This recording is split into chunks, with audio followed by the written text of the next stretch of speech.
आज प्रयागराज कुंभ मेलार चतुर्थ दिन आज भी बुड़ पकाइबे कोटी कोटी श्रद्धालु। आसंता फेब्रुआरी 26 जाए चलिबो कुंभ मेला। एही समय मध्य प्राय 45 कोटी श्रद्धालु कुंभ मेला को आसिबा आशा करा जाउछि। शांति श्रृंखला और भक्तों सुरक्षा को प्रशासन पक्षरु गुरुत्व दिया जाइछि। एथिपई 60,000 रु अधिक सुरक्षाकर्मी नियोजित होइछन्ति।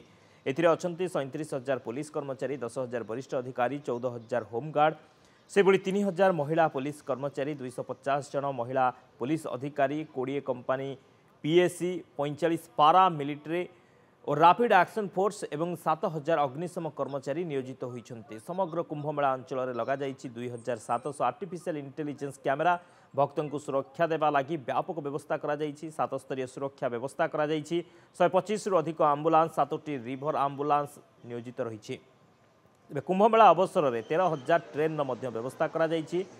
144 वर्ष पर यह महासंयोग घटी।